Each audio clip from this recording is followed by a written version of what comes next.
ये कहानी बहुत ही ज्यादा मजेदार है, लेकिन इसको समझने में आपको थोड़ा सा टाइम लग सकता है क्योंकि स्टोरी थोड़ी घूमी हुई है, मगर इतनी इंटरेस्टिंग है कि आप इस वीडियो को बिल्कुल एंड तक देखोगे। साथ ही हमने इसे बहुत ही इजी वे में एक्सप्लेन किया है, लेकिन बस मुझे थोड़ा सा टाइम दो कहानी को हल्का सा समझाने के लिए। तो पहले हम बेसिक समझ लेते हैं। असल में एक आइलैंड क्रिएट किया गया है क्योंकि इस वर्ल्ड में कई लोगों के पास बहुत पावरफुल पावर्स है और ये मैजिक पावर्स वो कंट्रोल करे और इसके बारे में अच्छी तरह से सीखे। इसके लिए एक स्कूल बनाया है और उस स्कूल को एक दूसरे आइलैंड पर क्रिएट किया गया है। अभी जो बच्चे सेलेक्ट होते हैं उसे इस आइलैंड पर मतलब कि इस स्कूल में भेज दिया जाता है। तो ऐसा ही आज पहले एपिसोड में पहले दिन हम एक ननाओ नाम के लड़के को देखते हैं जो कि स्कूल में बैठा हुआ था। तभी उसके पास एक दूसरा लड़का आता है जो कि उसका क्लासमेट है। उसके पास फायरवर्क्स है। वो यहाँ पर ननाओ का मजाक उड़ाने लगता है क्योंकि उनके हिसाब से ननाओ थोड़ा कमजोर है। ननाओ ने अभी अपनी पावर दिखाई नहीं है, इसलिए वो सभी उसे कमजोर समझते हैं। अभी एक दूसरा लड़का आता है जिसके पास आइस पावर है, उसका नाम सिया है। वो यहाँ पर कहता है कि भले ही ननाओ ने अपनी पावर अभी दिखाई नहीं है, लेकिन वो भी स्ट्रॉन्ग है। उसके पास भी कई स्पेशल एबिलिटी है क्योंकि गॉड ने सभी को पावर्स दी है। अब इसके बाद वहाँ पर टीचर आ गए थे, इसलिए अब सब अपनी जगह पर बैठ जाते हैं। टीचर सभी स्टूडेंट को समझाते हैं कि उन्हें यहाँ पर थोड़ा सीरियस होना होगा क्योंकि उनका यहाँ पर आने का मकसद बहुत बड़ा है। वो किसी मॉन्स्टर की फोटो दिखाते हैं और कहते हैं कि 50 साल से भी ज्यादा हो चुका है इस तरह के खतरनाक मॉन्स्टर को हमारी दुनिया में आए हुए, और ये खत्म नहीं हो रहे हैं। इसलिए तुम लोगों को इस स्कूल में लाया गया है जिससे कि तुम अपनी पावर को और ज्यादा बढ़ाओ। और आज क्लास में 2 नए स्टूडेंट भी जुड़ने वाले हैं। इसके बाद वो वहाँ पर सबसे पहले कोयुया नाम के लड़के को बुलाते हैं। कोयुया थोड़ा सा इंट्रोवर्ट टाइप का लड़का है, लेकिन ये यहाँ पर आते ही अपनी पावर बताने से मना कर देता है, जो कि बेसिक चीज है। इंट्रोडक्शन में पावर बतानी पड़ती है, पर उसने मना कर दिया था। सर उसे जबरदस्ती नहीं कराते, मगर आप इसे ऐसा समझ सकते हो कि उसके पास बहुत ही ज्यादा हाई लेवल्स की पावर है, इसी वजह से उसने अपनी पावर छुपाई। अब जो दूसरा स्टूडेंट था वो असल में एक लड़की थी, उसका नाम नाना है। वो यहाँ पर आती है। मैं ये नहीं कहूंगा कि वो इस सीरीज की मेन कैरेक्टर है क्योंकि इससे आपका इंटरेस्ट कम हो जाएगा, मगर आप बस कुछ देर और देखो, आपका पक्का इंटरेस्ट बढ़ने वाला है। ये लड़की अपनी जो पावर्स है वो माइंड रीडिंग की बताती है। ये बात सुनकर भी स्टूडेंट बहुत ही ज्यादा हैरान हो गए थे। इसके बाद नाना सीधा ही ननाओ के पास आ जाती है और उससे कहती है कि क्या लोग तुम्हें बुली करते हैं। ये देखकर ननाओ हैरान था, पर नाना बताती है कि वो दिमाग पढ़ सकती है, इसी वजह से उसे ये चीज पता चली। यहाँ पर ननाओ के पास ही बैठी हुई थी और उससे सारी बात कर रही थी। तभी वो फायरवर्क्स वाला लड़का वहाँ पर आकर ननाओ को परेशान करने लगा, जिस वजह से ननाओ उससे कहती है कि तुम्हें ऐसा नहीं करना चाहिए, मैं इस चीज से इम्प्रेस नहीं होने वाली। उसने पहले ही समझ लिया था कि वो फायरवर्क वाला लड़का मगुआ उसे इम्प्रेस करने के लिए ऐसा कर रहा है। अब जब मगुआ वहाँ से चला जाता है तो उसके बाद ननाओ से पूछती है कि उसके नेम के नीचे लीडर वर्ड लगा हुआ है, इसका मतलब क्या है, लेकिन इस पर ननाओ कुछ नहीं बताता। अब तभी टीचर उन्हें बात करने से मना करते हैं क्योंकि वो यहाँ पर एक लोकेशन इलेक्शन करने वाले थे कि स्कूल का जो मॉनिटर है स्कूल का, क्योंकि क्लास वहाँ पर ज्यादा नहीं है, तो वहाँ पर जो मेन मॉनिटर होगा यानी कि लीडर रहेगा वो किसी बनना चाहिए। सभी अपना हाथ खड़ा करते हैं। यहाँ पर ननाओ ने अपना हाथ खड़ा नहीं किया था, लेकिन तभी नाना खड़ी होकर उसे सिलेक्ट करने के लिए कहती है। ये सुनकर ननाओ बहुत ही ज्यादा हैरान था, लेकिन वो मना नहीं कर सकता था क्योंकि उसका नाम लिख गया है। वैसे तभी मगाओ कहने लगता है कि हमें किसी पावरफुल कोई मॉनिटर बनाना चाहिए क्योंकि वो हमें लीड करेगा। तो इस पर कोई कहता है कि इससे अच्छा हम एक कंपटीशन रखते हैं, जो जीतेगा वो लीडर बनेगा। अब कंपटीशन अगले दिन होना था। यहाँ पर ननाओ पहले गुस्सा था कि उसका नाम आखिर नना ने क्यों लिख दिया, पर नना उससे समझाती है कि वो अगर कोशिश करे तो उस मैच को जीत सकता है। अब इसके बाद नना ननाओ के पीछे पीछे जाने लगी थी। वो बाद में रेस्टोरेंट में खाना खाते हैं जहाँ उनके बीच में अच्छी खासी बातचीत होती है। ननाओ अपनी पावर्स के बारे में नना को थोड़ा बताता है और कहता है कि मुझे अपनी पावर पर ज्यादा भरोसा नहीं है। वैसे इसके बाद हमें ननाओ का पास्ट दिखाया जाता है जहाँ बचपन से ही उसके ज्यादा दोस्त नहीं बने हैं और उसके जो पेरेंट्स है मतलब घर वाले वो यही सोचते हैं कि वो सबसे बेस्ट बने। और यहाँ आने से पहले भी उन्होंने साफ साफ कह दिया था कि ननाओ को यहाँ पर आकर एक लीडर की तरह सोचना है और सबसे पावरफुल बनना है। इसी वजह से ननाओ के ऊपर अभी बहुत ज्यादा प्रेशर है। वो लोग यहाँ से फिर से पहाड़ी की तरफ भी घूमने के लिए जा रहे थे क्योंकि नना चाहती थी कि ननाओ उसको ये आइलैंड अच्छी तरह से घुमाए। अभी वो एक पहाड़ी की चोटी पर आ चुके थे, मतलब जहाँ से दूसरा समुद्र दिखता है। यहाँ आने के बाद अभी ननाओ को समझा रही थी कि उसकी पावर और ज्यादा बढ़ सकती है अगर वो इस पर काम करे तो। अब तभी थोड़ी सी हवा चलती है और वहाँ समुद्र में गिरने वाली होती है, लेकिन इससे पहले ननाओ उसे बचा लेता है। ननाओ अभी डर गया था, इसी वजह से नना को गले लगा लेता है, जो देखकर नना शर्मा जाती है। जिसके बाद सीन चेंज होता है और अगले दिन हम उसी कंपटीशन को देखते हैं जो कि लीडर बनने के लिए होने वाला था। अभी सबसे पहले जो मैच था वो मगुआ और सेया के बीच बीच में हो रहा था। यहाँ पर मेगुआ अपनी पावर का इस्तेमाल करता है और सेया अपनी आइस पावर का, जिसमें सेया जीत जाता है। अभी मेगुआ को बहुत ज्यादा गुस्सा आ रहा था, इसलिए वो सेया की तरफ अपनी पूरी पावर लगाकर एक ज्वाइंट फायर बॉल से अटैक करता है। यह अटैक बहुत खतरनाक था और सेया के पास जो स्टूडेंट खड़े हुए थे उन्हें भी ये लगने वाला था और उन्हीं स्टूडेंट के बीच नना भी ये भी देख रही थी। और फिर ननाओ आगे आता है और अपनी शील्ड पावर से एक बहुत ही खतरनाक पावरफुल शील्ड क्रिएट करता है, जिसने इतने खतरनाक अटैक को भी रोक दिया था। ये देखकर सभी हैरान थे। ननाओ को जानने को मिलता है कि ननाओ के पास दूसरे लोगों की मैजिक पावर को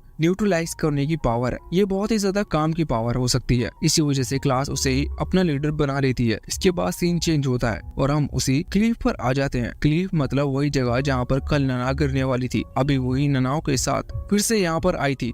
यहाँ पर ननाओ से कहती है कि उसने देखा उसकी पावर कितनी ज्यादा स्ट्रॉन्ग है और कितनी पावरफुल। इस तरह से वो खुद को और स्ट्रॉन्ग बना सकता है और दूसरों को भी मदद कर सकता है। उनकी पावर को बढ़ाने में उसे इन लोग दोस्ती करनी चाहिए। और अभी ननाओ भी बहुत ज्यादा खुश था। वो दोनों एक दूसरे के हाथ पकड़ते हैं। ननाओ ने पहली बार एक दोस्त बनाया था, वो भी एक पहली बार एक लड़की। लेकिन अब इतने में ही नना उसके हाथ को पकड़ते हुए उसे वहाँ क्लिफ से धक्का दे देती है। वहीं नीचे गिरने से पहले ही ननाओ ने एक रस्सी को पकड़ ली थी, मगर वो नीचे लटका हुआ था। वो पूछता है कि आखिर तुम कौन हो और तुमने मुझे ऐसा क्यों किया। जिस पर नना बताती है कि इस स्कूल को मॉन्स्टर से लड़ने के लिए बनाया गया है, लेकिन मॉन्स्टर्स असली खतरा है नहीं, बल्कि असली खतरा तो ह्यूमंस है जिसके पास पावर है। इसके बाद अब हमें नना के बारे में पूरी डिटेल में बताया जाता है, तो हमें कहानी थोड़ी सी समझनी होगी। आज से 50 साल पहले भी थोड़े से पहले एक मॉन्स्टर यहाँ अपीयर हुआ था। वो मॉन्स्टर अचानक से ह्यूमन में बदल गया और हमें जानने को मिला कि उसके पास बहुत ही ज्यादा खतरनाक सुपर नेचुरल पावर्स हैं। ये पावर्स धीरे धीरे सर्कुलेट होते हुए बाकी लोगों में भी ट्रांसफर हुई, जिसके बाद वर्ल्ड में बहुत सारे सुपर नेचुरल ह्यूमन हो गए। वो ह्यूमैनिटी के लिए खतरा थे क्योंकि उनके पास ये पावर अभी अभी आई थी, इसलिए उनका इस पर कोई भी कंट्रोल नहीं था। और आपके पास अगर ये पावर्स आ जाए तो आप उन्हें लिमिट में उसे करना पसंद करोगे। तो इसी तरह से लोगों पर खतरा आ रहा था, इसलिए एक ग्रुप बनाया गया जो कि सुपर नेचुरल ह्यूमंस को खत्म करेगा। लेकिन उसमें भी कुछ लोग के पास सुपर नेचुरल पावर आई,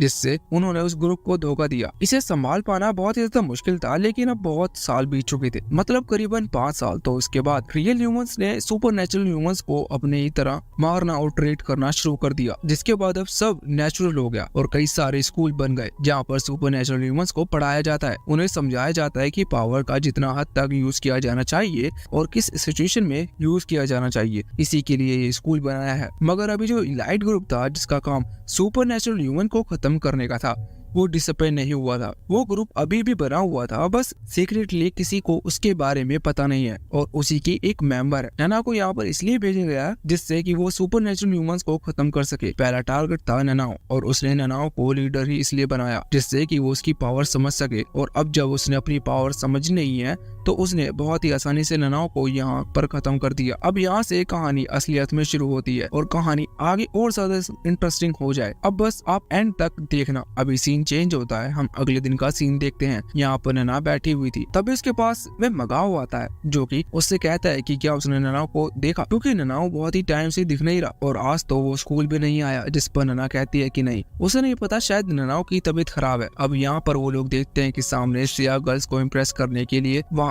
जो लेक है उसके पूरी तरह से फ्रीज कर चुका है। ये देखकर नना हैरान थी। वो समझ गई थी कि श्रेया के पास बहुत ही ज्यादा स्पिरिचुअल एनर्जी है, जिस वजह से उसने इतनी बड़ी लेक को फ्रीज कर दिया। अगले सीन में हम देखते हैं कि वो अब वापस से स्कूल आ चुके थे, जहाँ पर नना श्रेया से उसकी पावर्स के बारे में पूछती है। श्रेया बताता है कि उसके पास फ्रीजिंग मैजिक पावर्स है, जिससे कि वो किसी की भी चीज को फ्रीज कर सकता है। नना पूछती है कि क्या वो किसी ह्यूमन को भी फ्रीज कर सकता है, जिस पर श्रेया हाँ करता है। फिर नना कहने लगती है कि अगर ऐसा है तो फिर श्रेया ने मेगुआ को फ्रीज क्यों नहीं किया। इस पर श्रेया कहता है कि अगर वो ऐसा कर देता तो वो फाइट बोरिंग हो जाती। वैसे यहाँ पर श्रेया झूठ कह रहा था और ये चीज नना ने पहचान ली थी, क्योंकि उसकी पावर्स माइंड रीडिंग करने की है, बल्कि जो झूठ बोलते वक्त और सच बोलते वक्त जो थ्रेड्स की सर्कुलेशन होती है उसे समझ लेती है। अभी हम दूसरी तरफ देखते हैं कि अभी मेगुआ एक लड़के को पीट रहा था, तभी वहाँ पर यूई की एंट्री होती है जो कि पलक झपकाते ही सिचुएशन चेंज कर देता है। ये देखकर नना हैरान थी। जब वो उसकी पावर के बारे में जान जानकारी लेने की कोशिश करती है तो उसे जानने को मिलता है कि यूई टाइम को रोक सकता है। अब ये बहुत ही ज्यादा खतरनाक पावर्स थी। उसे जानने को मिलता है कि शायद वो उनकी क्लास में सबसे ज्यादा स्ट्रॉन्ग है क्योंकि वो टाइम को रोक सकता है, तो वो कुछ भी कर सकता है। अब उसकी पावर को और अच्छे से समझने के लिए लंच टाइम में नैना यूई को बुलाती है और साथ में उसके साथ लंच करती है। यहाँ पर उसे यूई की पावर्स के बारे में जानता है। यहाँ पर उसे यूई की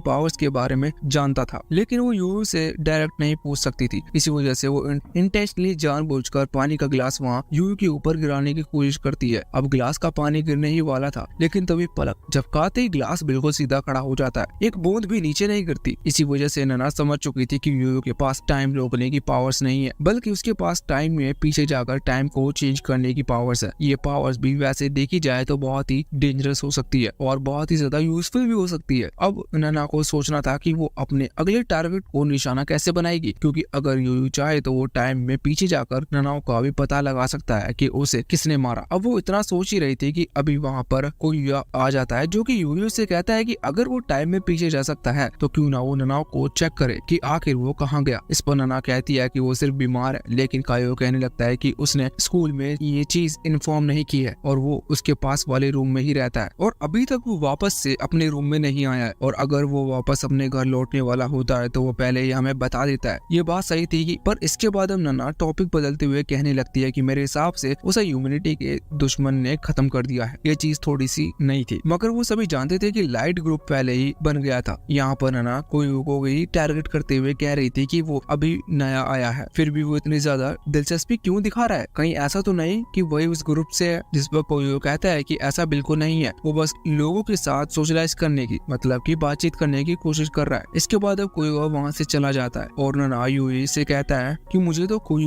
पर ही शक है, अगर तुम फ्री हो तो हमें नैना के बारे में रिसर्च करनी चाहिए। यूई हाँ कर देता है। अगले सीन में वो लोग वही उसी रूम के बाहर आ गए थे जहाँ पर नैना रहता था। यहाँ पर आने के बाद अभी यूई तुरंत ही अपने टाइम में पीछे जाता है और जब वो वापस लौट कर आता है तो वो थोड़ा सा थका हुआ लग रहा था। वो बताता है कि उसे ज्यादा कोई इन्फॉर्मेशन नहीं मिली, मगर वो पूछता है कि क्या ननाओ क्लिफ की तरफ मतलब माउंटेन की तरफ गए थे, जिस पर नैना हाँ करती है। नैना यहाँ पर उसकी पावर के बारे में थोड़ी सी जानकारी लेने के लिए उससे पूछते है कि वो टाइम में कितना पीछे जा सकता है, जिस पर ये बताता है कि वो करीब 24 घंटे मतलब कि करीबन एक दिन पीछे जा सकता है, लेकिन ज्यादा देर वहाँ रुकने से उसकी सांस फूलने लगती है, मतलब वो थकने लगता है। अब ये बात नैना को अच्छे से समझ में आ गई थी कि अभी वो और ज्यादा जानकारी के लिए वो तुरंत ही माउंटेन की तरफ चले गए थे, जहाँ रास्ते में अभी वो टाइम में पीछे जाकर चेक करता है, लेकिन वहाँ भी उन्हें ज्यादा इन्फॉर्मेशन नहीं मिलती। अब वो उस क्लिफ के पास पहुँचते हैं। अभी नैना बहुत ही ज्यादा डर गई थी क्योंकि उसे लग रहा था कि शायद उसका राज यहाँ पर खुलने वाला है, लेकिन जब यूयू टाइम के पीछे जाता है तब वो देखता है कि अभी नैना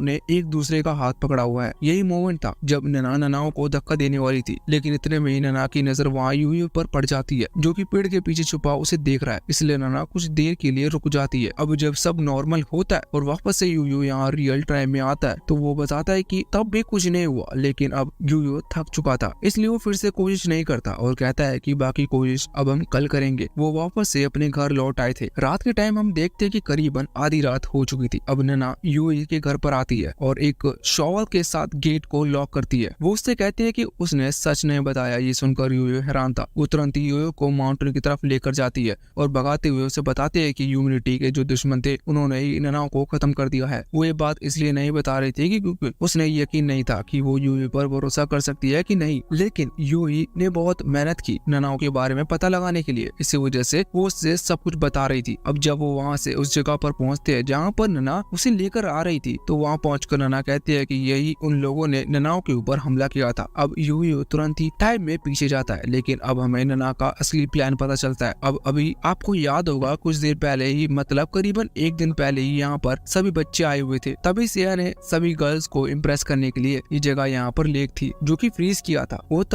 तभी से अभी तक फ्रीज है। इस चीज का फायदा उठाते हुए रात भर का टाइम लेकर नैना ने पूरे में मिट्टी बिछा दी थी। अब जैसे ही यहाँ पर टाइम में पीछे जाता है तब वो लेक फ्रीज नहीं हुई थी, इस वजह से वो नीचे गिर गया था और नैना ने पूरी कैलकुलेशन कर ली थी, जिस वजह से जब वो वहाँ पहुंचा उसी के पास 6 सेकंड बाद सिया ने उस जगह को फ्रीज कर दिया। अब जगह फ्रीज हो गई थी, इसी वजह से यूयू वहाँ पानी से बाहर नहीं आ सकता था और अंदर डूबने की वजह से वो मारा जाता है और रियल टाइम में भी लौट कर नहीं आ पाता। मानना पड़ेगा कि नैना बहुत ही ज्यादा समझदार है। इसके बाद अब हम कोयू को देखते हैं जो कि अभी उसी क्लिफ के पास आ चुका था जहाँ पर नना ने ननाओ को धक्का दिया था, जहाँ पर आकर वो क्लिफ के नीचे जंप करता है नीचे देखने के लिए कि वहाँ पर क्या है। अगले दिन स्कूल में सेया नना को दीवार के पास ढकेलते हुए उसे बड़े हीरो वाले अंदाज में पूछता है कि आखिर की पावर वह किस तरह से करती है। अब यहाँ पर नना कहने लगती है कि उसे उसकी गर्लफ्रेंड के सामने ऐसा नहीं करना चाहिए। ये सुनकर सेया शॉक, क्योंकि ये बात किसी को नहीं पता वहाँ पर कुछ दूर एक लड़की बैठी हुई थी। अब नना बताते हैं कि वो माइंड रीड कर सकती है। इस बात पर सभी को यकीन हो गया था, लेकिन तभी वहाँ पर कोई आता है जो कि कहता है कि इसमें माइंड रीडिंग जैसा कुछ नहीं है, ये बस ऑब्जर्वेशन का कमाल है। क्योंकि वो लोग देखते हैं कि सेया का एक साइड का कंधा गीला है और उसकी गर्लफ्रेंड का दूसरा साइड का कंधा गीला है। इसका मतलब ये है कि वो एक ही अम्ब्रेला में आए हैं क्योंकि बाहर बारिश हो रही है। इससे ही सारी बात क्लियर हो जाती है। यहाँ पर ये सुनकर नना हैरान थी। वो सोच रही थी कि उसे जल्द से जल्द बाकी मेन लोगों का भी कुछ करना होगा जो कि इतना सोच सकते हैं कि यहाँ पर कोई किलर या असासिन है। अभी उसका अगला टारगेट वो कोया को बनाती है। हम देखते हैं कि अभी उसने कोया को लंच पर इनवाइट किया था, क्योंकि जिसे भी उसे खत्म करना होता है सबसे पहले वो उसे लंच पर बुलाती है, जिससे कि वो उसकी पावर को समझ सके। जबकि कोया ने अपनी पावर अभी तक किसी को बताई ही नहीं है, लेकिन कोया यहाँ पर मना कर देता है। अब वो कोया का पीछा करती है और बाद में उसे जानने को मिलता है कि कोया बिल्कुल नेचुरली अपना दिन बताता है घर में रहकर। वो एक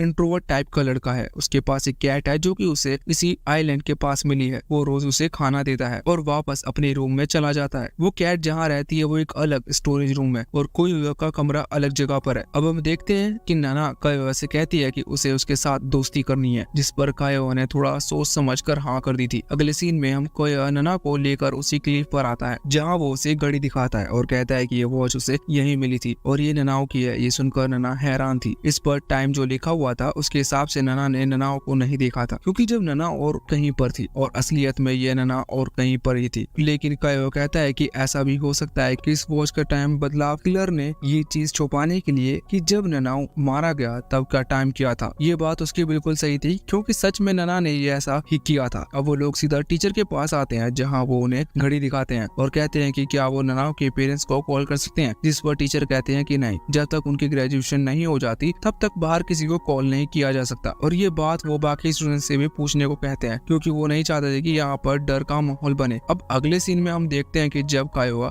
और नना साथ में जा रहे थे तभी नना कोया से कहती है कि उसे अभी कुछ काम है इसलिए वो जा रही है। ये चीज कोया को समझ में नहीं आती, पर उसे थोड़ा सा डाउट जरूर हो गया था। अभी नना जब से कोया से मिली है वो यही सोच रही है कि कोया की कमजोरी क्या है, क्योंकि हर किसी को कुछ ना कुछ कमजोरी होती है। अगले सीन में हम देखते हैं कि कोया अपनी उसी स्टोरेज रूम वाली एरिया पर आया हुआ था जहाँ पर वो अंदर आता है और देखता है कि उसकी कैट वहाँ पर नहीं है। वैसे अभी खिड़की लगी हुई थी, जबकि कोया जब यहाँ वैसे सीधा गया था तब खिड़की खुली हुई थी, क्योंकि उसने खुद खिड़की खोली थी। वो यहाँ बाहर एक चीज नोटिस करता है यहाँ पर, लेकिन वो सोचता है कि शायद कैट कहीं चली गई होगी। इस वजह से वो उसका दूध गर्म कर देता है और वहीं रखने का फैसला करता है। लेकिन जब वो स्टोव को ऑन कर रहा था तभी वहाँ पर बहुत तेज धमाका होता है। हमें जानने को मिलता है कि नना ने पहले यहाँ पर आकर गैस को ऑन करके छोड़ दिया था और खिड़की भी इसलिए लगाई थी जिससे कि स्टोरेज रूम में गैस फैल सके। और ये भी हमें जानने को मिलता है कि अभी नना जब से कोया के साथ घूम रही है इतने टाइम्स में उसने नोटिस कर लिया कि कोया किसी भी चीज की स्मेल को सेंस नहीं कर सकता, क्योंकि जब वो कोया के कमरे पर गई थी तो उसने देखा कि वहाँ पर कुछ सड़ी हुई वेजिटेबल्स रखी है, जिससे वो समझ गई थी कि कोया सूंघ नहीं सकता और इसलिए उसने गैस को ऑन छोड़ दिया और कोया इस चीज का पता नहीं लगा पाया। वो सोच रही थी कि उसका तीसरा टारगेट भी सक्सेसफुल मारा गया, पर इतने में कोया जलती हुई बॉडी के साथ वहाँ स्टोरेज रूम से बाहर आता है और बाहर आकर नना को देखता है। उसने नना का पैर पकड़ लिया था, इस वजह से नना ये देखकर डर गई थी। वो नना से पूछता है कि आखिर वो यहाँ पर क्या कर रही है, जिस पर नना बताती है कि उसने धमाके की आवाज सुनी, इस वजह से वो यहाँ पर आई। अभी वो कोया से पूछते हैं कि इस तरह से धमाका के बाद भी तुम जिंदा कैसे हो। तो फाइनली कोया अपनी पावर के बारे में बताता है। वो बताता है कि उसके पास इमोर्टलिटी की पावर है। इसका मतलब एक तरह से हिंदी में कह लो कि वो अमर है। हम देखते हैं कि उसकी बॉडी अब धीरे धीरे अपने आप ही हील करना शुरू कर देती है। ये सब जानने के बाद नना बहुत ही ज्यादा हैरान थी और उसे लग रहा था कि शायद वो कोया को खत्म नहीं कर सकती। इसी वजह से वो कोया को अपना लास्ट टारगेट बनाने का सोचकर इस ख्याल को निकाल देती है। अगले दिन स्कूल में कोया सभी को बताता है कि उसके ऊपर जानलेवा हमला हुआ था और उसके हिसाब से ये हमला उसी ने उसके ऊपर किया है जिसने ननाओ को और याओ को खत्म किया था। ये बात सभी को सही लगती है, लेकिन दूसरी तरफ नना ये बात सुनकर थोड़ी सी हैरान थी। उसे समझ नहीं आ रहा था कि वो क्या करे, लेकिन उसके हिसाब से अभी उसे शांत रहना है और अपने अगले टारगेट को ढूंढना होगा। तभी वो लोग नोटिस करते हैं कि अभी क्लास की जो कुछ गर्ल्स है वो वो मिकाइरू नाम की लड़की को चिढ़ा रही है क्योंकि उसके पास से एक लव लेटर मिला है। मिकाइरू थोड़ी शर्मा रही थी, तभी वो देखती है कि नैना के पैर पर चोट लगी है। ऐसा कल गिरने की वजह से हुआ था, लेकिन अब अचानक से मिकाइरू उसके पैर पर लीक करने लगती है, मतलब उसे चाटने लगती है, जिसके बाद अचानक से नैना की वो चोट हील हो जाती है। नैना उसकी पावर के बारे में पूछती है तो वो बताती है कि उसके पास हीलिंग पावर है, वो उसके सलाइवा से किसी को भी ठीक कर सकती है। नैना ने सोच लिया था कि अगला टारगेट वो मिकाइरू को बनाएगी, क्योंकि उसे मारना थोड़ा सा आसान होगा, क्योंकि अगर मिकाइरू के पीठ पीछे हमला किया जाए तो खुद को लीक नहीं कर सकती और मारी जाएगी। अब नैना ने ये चीज भी नोटिस कर ली थी कि कोयोका को उसके ऊपर शक हो चुका है, इसलिए वो उस पर नजर रखे हुए है। बाद में नैना मिकाइरू से बोलती है और उसको बताती है कि उसे जो लेटर मिला था वो असल में उन्हीं गर्ल्स ने रखा है जो कि उसे चिढ़ा रही है। इस पर मिकाइरू उदास हो गई थी, लेकिन बाद में नैना उससे अपने साथ लंच करने का ऑफर देती है, जिससे कि वो थोड़ा फ्रेश फील करे और उनके बीच में दोस्ती बढ़ सके। अब लंच करते वक्त हमेशा की तरह नैना मिकाइरू की पावर जानने की कोशिश करती है। वैसे तो ज्यादा उसकी पावर का अंदाजा हो चुका था, उसे बस अब किसी तरह से उसकी पीठ पर चाकू मारना है। अगले सीन में हम देखते हैं कि रात भी हो चुकी थी, नैना घर पर थी, लेकिन जब वो बाहर आने वाली थी मिकाइरू के घर जाने के लिए, तभी उसे बाहर कायोका दिखता है। वो कायोका को देखकर एकदम से डर जाती है। कायोका बताता है कि वो यहाँ इसलिए बैठा है जिससे कि अगर कोई हमला करने के लिए आए, मतलब कि नैना के ऊपर, तो वो उसे रोक सके। वैसे नैना भी समझ चुकी थी कि ऐसा कायोका उसी के ऊपर नजर रखने के लिए कर रहा है। अब वो कहती है कि ठीक है तो तुम यहाँ पर बैठो, लेकिन मैं घर पर ही हूँ और तेज गाना बजाकर सो रही हूँ, क्योंकि मुझे तेज गाने सुनने का आदत है। अभी कायोका भी समझ चुका था कि ये एक झूठ है। कुछ देर बाद वो वहाँ खिड़की पर आकर जब खिड़की से अंदर देखता है तो नैना वहाँ नहीं थी, लेकिन उसने नैना को भागते हुए वहाँ देख लिया था, जो कि अभी मिकाइरू के घर तक जा रही थी। अब कायोका तुरंत ही उस तरफ जाता है। जब वो मिकाइरू के घर पर पहुंचने वाला था तभी उसे एक जोर से आवाज सुनाई देती है मिकाइरू के चीखने की। इस तरफ हम देखते हैं कि नैना मिकाइरू के घर पर आई थी और उसने मिकाइरू से कहा उसके पीछे कुछ है जो कि उस पर हमला करने वाला है। अब फिर से सीन चेंज होता है। हम देखते हैं कि जब कायोका यहाँ पर आता है तो वो देखता है कि नैना के साइड में चाकू लगा है और वो नीचे गिरी हुई है। अभी मिकाइरू चिल्ला रही थी और रो रही थी क्योंकि वो बहुत ही ज्यादा डर गई थी।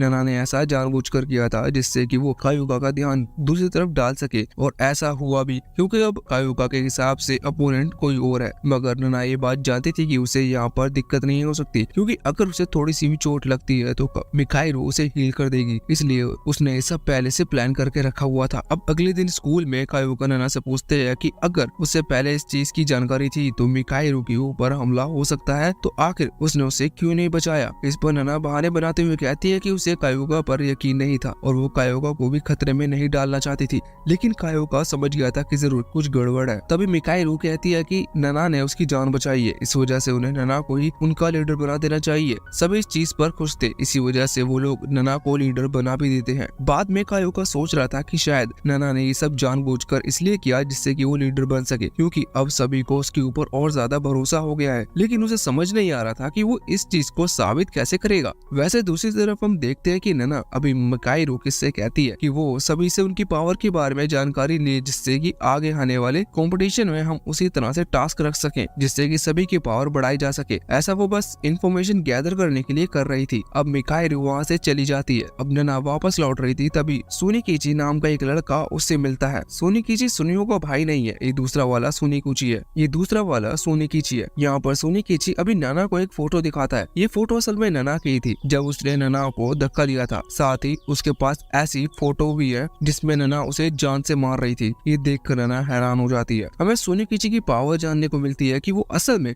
फ्यूचर की फोटोज क्लिक कर सकता है। ये बहुत ही ज्यादा खतरनाक पावर है सुनने में, मगर नैना बहुत ही हैरान थी। तभी सुनिकीची कहता है कि चिंता की बात नहीं है, वो बात किसी को नहीं बताने वाला। वैसे वो कैफे में नैना को इनवाइट करता है उससे कुछ जरूरी बात करने के लिए। जब नैना उसके साथ जाती है तो वो एक और फोटो दिखाता है जिसमें नैना के ऊपर नूडल्स गिरने वाले हैं। ये पास्ट की नहीं बल्कि ये फ्यूचर की फोटो थी। यहाँ पर नैना के ऊपर सच में नूडल्स गिरते हैं, जबकि नैना ने नूडल्स ऑर्डर करने से ही मना कर दिया था, लेकिन वो लेडी फिसल जाती है और सेम वैसा ही मूवमेंट बनाते हैं जैसा फोटो में था। नैना समझ चुकी थी कि ये फोटो सच में असली है और सुनिकीची किसी को भी यकीन दिला सकता है। अभी सुनिकीची एक दूसरे फोटो भी दिखाता है जिसमें नैना सुनिकीची को ही मार रही थी और इसी वजह से सुनिकीची ने फैसला किया कि वो नैना से बात करेगा। यहाँ पर वो कहता है कि ये बात किसी को नहीं बताऊंगा, लेकिन इसके लिए तुम्हें मेरी गर्लफ्रेंड बनना होगा। अब सिचुएशन को संभालने के लिए नैना इस पर हाँ कर देती है। बाद में वो उसके घर पर जाती है जहाँ सुनिकीची नैना से अपने मसाज करवाता है। अब नैना वापस घर जाने लगती थी, तभी सुनिकीची उससे कहता है कि वो उसी के कमरे में रुक जाए अब रात को जब सोनिकुची सो रहा था तब उसके हाथ में एक कैमरा था। वो कैमरा में से अचानक से फोटो निकालती जा रही थी। टोटल 5 फोटो निकलती है और उसमें अगले दिन का फ्यूचर बना हुआ था। उसे एक फोटो देखकर थोड़ा सा अजीब फील होता है। वो घबरा गई थी मगर वो फोटो हमें नहीं दिखाई जाती। वो उस फोटो को अपने मोज़ो के अंदर छुपा लेती है। अब जब सुबह होती है तो सोनिकुची उठता है। वो सबसे पहले तो नना को डराते हुए कहता है कि उसे सोनिकुची के कमरे की सफाई करनी है, जिस पर नना हाँ कर देती है। अभी सोनिकुची देखता है कि उसके कमरे के पास 4 फोटो रखी हुई है जो कि कल रात कैमरे से निकली है, लेकिन हर रोज 5 फोटो निकलती है। वो समझ जाता है कि एक फोटो गायब है। इसी वजह से वो तुरंत ही नना की कर्ट में हाथ डालता है और उस फोटो को निकालता है। वो देखता है कि इस फोटो में नना है जो कि बंधी हुई है और मर गई है। नना कहती है कि मुझे नहीं मरना। इस पर सोनिकुची कहता है कि चिंता मत करो, तुम नहीं मरने वाली। वो उससे स्टोर हाउस में लॉक रहने को कहता है। वो जितने टाइम की वो फोटो है उस टाइम पर स्टोर रूम में आने का कहता है कि मैं उतने टाइम स्टोर में जाऊंगा। अभी यह नना ने उसकी घड़ी की टाइम 10 मिनट बदलती थी। जब शाम होती है मतलब रात हो जाती है तब हम देखते हैं कि अभी नना ने कुछ पॉइजनस नीडल्स तैयार कर ली थी, लेकिन गलती से वो उन्हें गिरा देती है स्टोर रूम में। तभी वहाँ पर सोनिकुची की एंट्री होती है। वो अब जैसे ही आता है तभी नना उसकी गर्दन पकड़कर उसे पकड़ लेती है और एक रस्सी से बांध लेती है, लेकिन सोनिकुची पहले से इस चीज की तैयारी कर आया था। वो बताता है कि उसे पता था कि उसकी घड़ी 10 मिनट पीछे हो चुकी है, इसलिए उसने पहले ही टाइम सही कर लिया था। अभी अचानक से सोनिकुची महसूस करता है कि उसकी बॉडी में कमजोरी टाइप की आ रही है। उसे जानने को मिलता है कि नना ने असल में उसके अंदर पॉइजन इंजेक्ट कर दिया है, जबकि निडल्स दूर गिरी हुई थी, लेकिन नना ने एक निडल्स अपने पास बचा ली थी। उसने फोटो भी बदल दी थी। वो यहाँ पर असली फोटो भी उसे दिखाती है जिसमें सोनिकुची मारा जा चुका था, इसलिए उसने फोटो छुपाकर एक दूसरी नकली फोटो क्रिएट की थी। अब तभी वहाँ पर कोयुको और मिकाइरू आ जाते हैं। वो उन्हें देख लेते हैं। यहाँ पर सोनिकुची तो ऑलरेडी मारा जा चुका था। अभी कोयुका कहता है कि सोनिकुची के मुंह से उसने नना के बारे में कई सारी बातें सुनी थी, इसी वजह से वो यहाँ पर उन्हें देखने के लिए आए थे। साथ ही कोयुका एक फोटो दिखाता है। ये वही वाली फोटो थी जो कि खुद नना ने क्रिएट की है, जिसमें नना बंधी हुई है और मारी जा चुकी है। वो कहता है कि ये फोटो कैसी है। इस पर नना कहती है कि सोनिकुची ने ऐसी कई सारी फोटो ली थी नना की, जिसकी वजह से वो उसे नना मेल कर रहा था। अब इस रीजन की वजह से कोयुका बाकी फोटोज को देखने का फोर्स नहीं कर सकता था। इसी वजह से नना एक तरीके से बची हुई थी। जिसके बाद नना सीधा ही जाती है सोनिकुची के घर पर, जहाँ से वो जितना ज्यादा हो सके उतनी फोटो उठा लेती है, जो कि गड़बड़ थी। वो खुश थी कि अभी कोयुका यहाँ पर नहीं आने वाला, वरना वो इन फोटो को देख लेता। कुछ देर बाद उसकी मुलाकात कोयुका से होती है, जो कि कह रही थी कि सोनिकुची का प्रेडिक्शन हमेशा सही जाता है। उसने अगर ये फोटो निकाली थी कि जिसमें तुम बंधी हुई हो और मारी जा चुकी हो, तो ये चीज सच क्यों नहीं हो सकती। इस पर नना कहती है कि शायद फेथ चेंज भी हो सकता होगा, या फिर सोनिकुची को जब ये चीज मिले पहले से पता हो चुकी थी, तो शायद उसने मुझे बचाने के लिए खुद की जान गंवा दी। वो बताते हैं कि जब वो स्टोर रूम में थे तभी वहाँ पर ह्यूमैनिटी का एक दुश्मन आया और उसने सोनिकुची को मार दिया। लेकिन यहाँ पर कोयुका को अभी उसकी बात पर बिल्कुल भी यकीन नहीं था, पर फिर भी कोई सबूत नहीं है, इसी वजह से वो डायरेक्ट कुछ भी नहीं कह सकता। यहाँ बाद में जब नना अभी फोटो को चेक कर रही थी तो उससे जानने को मिलता है कि एक फोटो अभी भी मिसिंग है और शायद वो फोटो सोनिकुची की बॉडी में होगी, इसलिए वो तुरंत ही वहाँ से सीधा स्टोर रूम की तरफ आती है। यहाँ पर वो देखती है कि मिकाइरू इस वक्त सोनिकुची को हील करने की कोशिश कर रही है, लेकिन वो इसमें कामयाब नहीं हो रही थी। तभी वो उसकी शर्ट उठाकर देखती है कि वहाँ पर एक फोटो है। उस फोटो में नना ननाओ को धक्का दे रही थी। ये देखकर मिकाइरू हैरान थी। तभी वहाँ पर नना आती है और कहती है कि तुमने ये ढूंढ ली, लेकिन फिर वो अचानक से अपना रिएक्शन चेंज करते हुए कहने लगती है कि ये तुम्हारे हाथ में क्या है। तो इस पर मिकाइरू नना को अब वो फोटो दिखाती है, जिसके बाद नना उसे बताती है कि ये फोटो नकली है। सोनिकुची फ्यूचर की फोटोज नहीं देख सकता, बल्कि असल में उसने ये फोटो खुद की ड्रीम में क्रिएट की है, क्योंकि वो ननाओ और नना के रिलेशन से जलता था, इसलिए वो ऐसा चाहता था कि ऐसा हो जाए। अब मिकाइरू उसकी बात मान लेती है। अब अगले सीन में हम देखते हैं कि अभी सोनिकुची का फ्यूनरल था। इस दौरान नना और मिकाइरू से कहती है कि कल वो सोनिकुची को हील करने की कोशिश कर रही थी, लेकिन उसे ऐसा नहीं करना चाहिए था, क्योंकि ज्यादा पावर इस्तेमाल करने से उसकी खुद की हेल्थ पर भी फर्क पड़ेगा और मरे हुए को जिंदा नहीं लाया जा सकता। इसी वजह से अब मिकाइरू उसकी बात मान लेती है। वैसे यहाँ पर नना ने ऐसा इसलिए कहा था जिससे कि अगली बार कभी मिकाइरू ऐसा कोई कोशिश ना करे, वरना अगर गलती से सामने वाला जिंदा हो गया तो वो नना के बारे में सब कुछ बता देगा।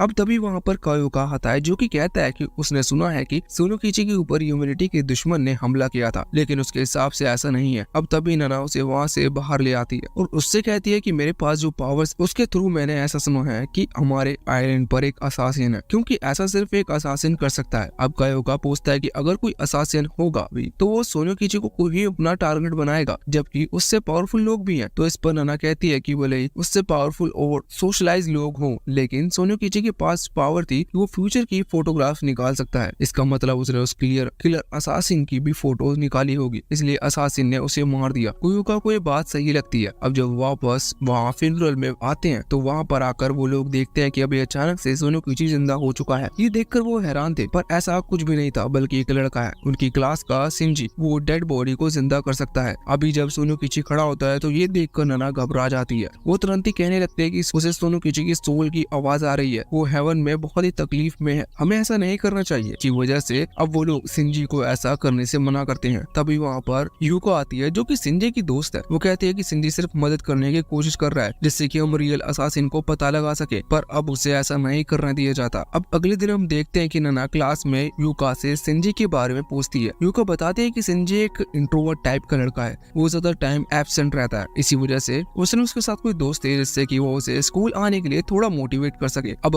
बाद में जब शिंजी और यूका दोनों पहाड़ी के पास जाकर बैठकर साथ में बात कर रहे थे तो यहाँ नना उनकी बात छुप कर सुन रही थी। तभी वहाँ पर कोई यूका आ जाता है। वो नना से पूछता है कि वो क्या कर रही है, तो इस पर नना बताती है कि उनकी उसने आवाज सुनी, इस वजह से वो यहाँ पर आ गई। तभी शिंजी और यूका यहाँ नना और यूकाओ को दोनों को ही नोटिस कर लेते हैं। वो उनसे पूछते हैं कि वो उन्हें छुपकर क्यों देख रहे हैं, तो इस पर नना कहती है कि उन्हें आवाज सुनाई थी, इसी वजह से वो यहाँ पर आए। अब शिंजी उठकर चला जाता है, जिसके बाद यूका उन्हें शिंजी के बारे में बताता है। बहुत टाइम पहले एक जगह पर आग लगी थी जहाँ पर शिंजी भी, उस आग के दौरान शिंजी मरने वाला था, लेकिन तभी वहाँ पर यूका पहुँच गई। यूका के पास सुपर ह्यूमन स्ट्रेंथ है जिसकी मदद से उसने शिंजी को बचा लिया और उसके बाद से वो दोनों दोस्त बन गए। अब बात यही पर एंड होती है। नना फैसला करती है कि वो शिंजी और यूको को सेम टाइम पर खत्म करेगी। इसके लिए पहले तो वो ऐसी एक्टिंग करती है जैसे वो बीमार है, जिस वजह से मिकाएरू उसे घर पर छोड़कर आती है, और इसके बाद अब मिकाएरू चली जाती है तो नना खिड़की के रास्ते वहाँ से निकलकर सीधा शिंजी के घर पर आती है, जहाँ वो एक पॉइजनस नीडल शिंजी के गले पर लगा देती है। जिसके बाद दूसरी तरफ हम देखते हैं कि जब नना लौट कर आ रही थी तभी उसे एक बिल्ली की आवाज सुनाई देती है। वो देखती है कि बिल्ली एक टनल में फंसी हुई है। दूसरी तरफ वहाँ स्कूल में कोयोका नना को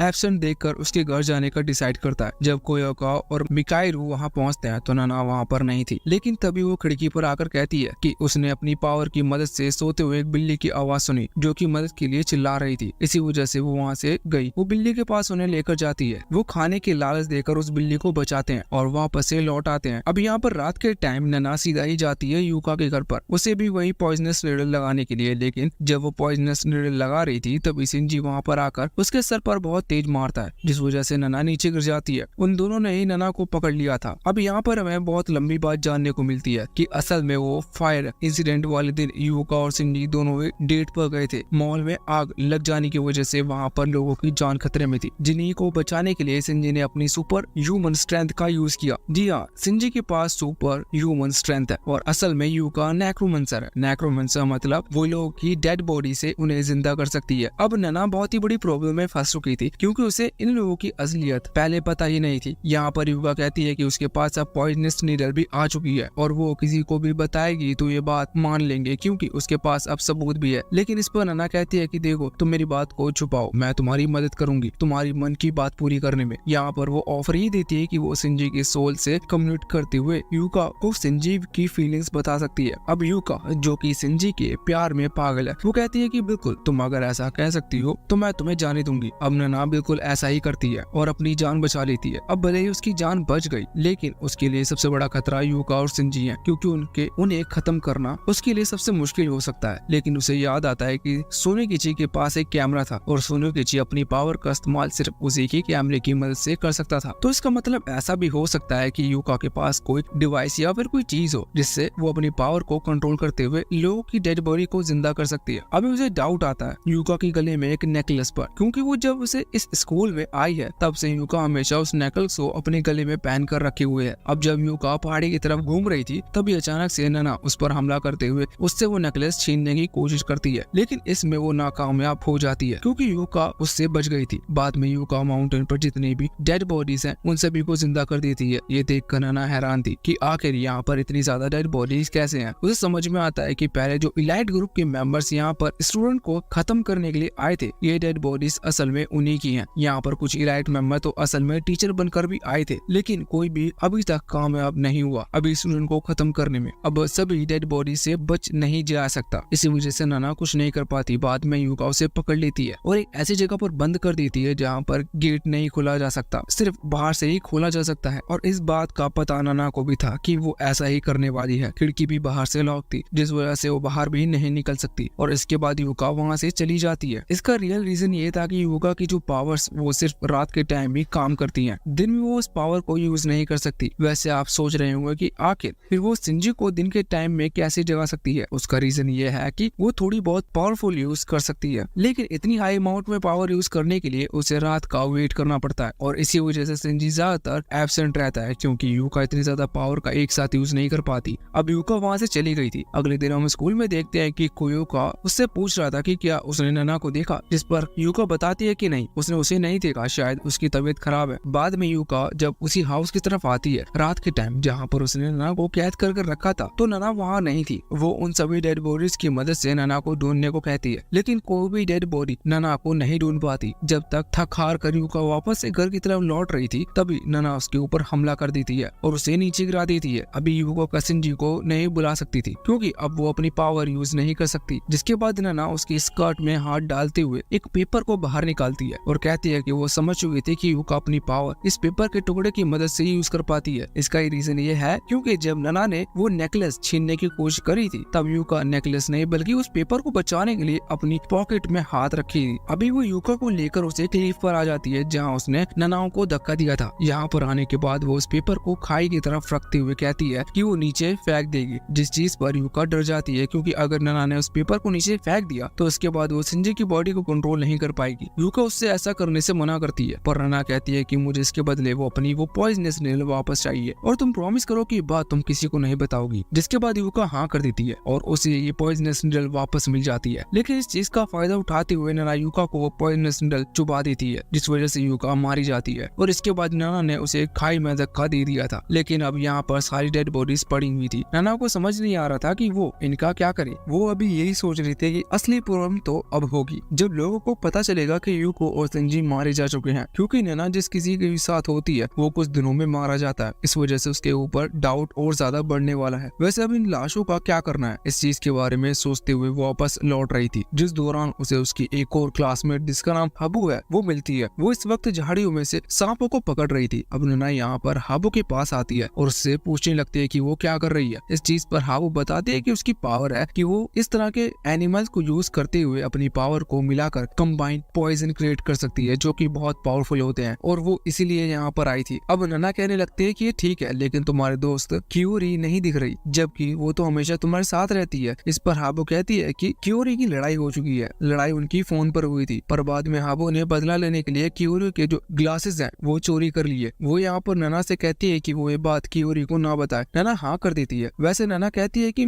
मेरे को बताने की जरूरत नहीं पड़ेगी, क्योंकि क्यूरी तो तुम्हारे पीछे है। अब जैसे ही हाबू पीछे देखता है तो इतने में ही नाना उन पॉइजनस नीडल को यहाँ पर हाबू को लगा देती है, जिस वजह से हाबू की बॉडी में पॉइजनस फैल चुका था। वो नीचे गिर जाती है। नाना कहती है कि मैं इस पॉइजनस का इलाज तुम्हें बता सकती हूँ, लेकिन उसके लिए तुम्हें पहले अपना फोन मेरे को देना होगा, वो भी लॉक खोलकर। अभी हाबू ने बात मान ली थी, पर नाना असल में झूठ कह रही थी, क्योंकि यहाँ पर हाबू मारी जा चुकी है और उसका फोन नाना के पास आ जाता है। वैसे उसे अभी यहाँ पर सभी लाशों को ठिकाने लगाना था, लेकिन उसकी जगह पर उसने एक और मर्डर कर दिया। अब प्रॉब्लम और ज्यादा बढ़ने वाली है। जब वो वहाँ से लौट कर आती है तो उसे कायोका मिलता है। कायोका उससे युका और शिंजी के बारे में पूछता है, क्योंकि लास्ट टाइम वो नाना के साथ ही थे। इस पर नाना कहती है मुझे माफ करना, मैंने तुम्हें बताया नहीं, पर वो दोनों मारे जा चुके हैं। ये सुनकर कायोका बहुत ही हैरान था। और इसके बाद अब कायोका, नाना, सिया, मिकाइरू और मेगुआ पांचों उस क्लिफ के पास जाते हैं जहाँ पर नाना उन्हें जाने को कह रही थी। वहाँ पर पहुँचने के बाद वो शिंजी की बॉडी को यहाँ पर नाना बताती कि असल में नार्कोमेंस शिंजी नहीं बल्कि खुद युका थी, और वो एक कहानी बताती है जिसमें युका ने अपनी लवर यानी कि शिंजी को मार दिया था, क्योंकि वो किसी और से प्यार करता था, लेकिन युका शिंजी से प्यार करती थी। इसी वजह से उसने उसकी बॉडी को नहीं जाने दिया और नेक्रोमेंसर की पावर के थ्रू और उसकी बॉडी को कंट्रोल किया। ये सुनकर सभी लोग बहुत ही ज्यादा हैरान हो गए थे, और अब वो लोग ये चेक करते हैं कि शिंजी की बॉडी सच में बहुत पुरानी लग रही है, मतलब उसकी डेथ बहुत पहले हुई थी, तो वो मान भी लेते हैं। अब इसके बाद वो शिंजी की बॉडी को इस तरह से छोड़कर नहीं जा सकते, इसलिए वो उसे बर्न करते हैं और शिंजी के साथ साथ यहाँ पर बाकी बॉडी भी जलाकर चले जाते हैं। अब इसके बाद वो वहाँ से लौट जाते हैं वापस। जब वो अपने रूम के पास आए थे तभी कायोका सभी से कहता है कि उसे नाना के ऊपर डाउट है, क्योंकि जिस किसी की भी डेथ हो रही है या फिर जो कोई भी गायब हो रहा है वो लास्ट टाइम नाना के साथ देखा गया। वैसे बात देखी जाए तो सच में थोड़ी सी शक करने होने वाली थी। इसी वजह से बाकी लोग भी हल्का सा शक करते हैं, पर नैना कहती है कि ऐसा कुछ भी नहीं है। और यहाँ तक कि वो कहानी भी बताती है और कहती है कि जब वो लोग उन डेड बॉडीज को जला रहे थे तब उसे किसी की आवाज सुनाई दी, जो कि उसकी पावर की वजह से हुआ। उसने सुना कि युका उनके कंट्रोल में थी। इसका मतलब शायद युका ह्यूमैनिटी के दुश्मन के कंट्रोल में थी और वही सभी को मार रही थी। पर युका को इस बात पर बिल्कुल यकीन नहीं होता। अब आगे वो कुछ भी कहे इससे पहले एक बहुत तेज चीखने की आवाज आती है, जो कि अभी क्यूरी के रूम से आ रही थी। वो लोग वहाँ भागते हुए जाते हैं और क्यूरी के रूम में आते हैं, जहाँ वो क्यूरी की बॉडी को पड़ा हुआ देखते हैं। सभी लोग बहुत ही ज्यादा हैरान थे। यहाँ पर कोयोका आगे आते हुए सबसे पहले उस गोगल से एक ग्लास को उठाता है और उसके ऊपर पानी की बूंदे डालकर उसे पिलाता है। जिसके बाद अचानक से कोयोका को बहुत ही ज्यादा अजीब महसूस हो रहा था। वो कहता है कि इन ग्लासेस पर पॉइजनस लगा हुआ था। अब कोयोका इमोर्टल है, इस वजह से उसे कुछ भी नहीं होता। पर अब वो कहता है कि क्यूरी की डेथ एक मर्डर है और यहाँ पर उसे नैना पर फिर से शक होने लगता है। वो यहाँ पे कह रहा था कि जिस किसी ने भी मर्डर किया है वो क्यूरी को अच्छे से जानता था। और इसके बाद वो कहता है कि तुम आज के दिन एब्सेंट थी, इसका मतलब तुम्हारे पास पूरी तरह से टाइम था यहाँ पर आने का। लेकिन मिकाइरू यहाँ पर नैना की तरफ रहकर कहती है, जिसके बाद अभी वो कायोको को फैसला नहीं करता और वहाँ से चला जाता है। अब बाद में ये लोग कायोको के पास फिर से आते हैं, जहाँ पर मिकाइरू कोयोका से कहती है कि क्यूरी की अभी रिसेंटली हाबू के साथ बिल्कुल भी नहीं बनने रही थी, उनकी लड़ाई भी हो रही थी और देखा जाए तो हाबू भी आज के दिन एब्सेंट था। साथ ही यहाँ पर कोयोका को भी ये चीज याद आती है कि हाबू असल में अपने सलाइवा से और एनिमल की मदद से पॉइजन क्रिएट कर सकती है। इसी वजह से अब उसका डाउट भी नैना से हटकर हाबू पर चला गया था। अगली सीन में वो लोग हाबू के रूम में आते हैं, जहाँ पर हाबू भी थी। हाबू ही नहीं, तभी नैना कहने लगती है कि ऐसा हो सकता है कि शायद युका को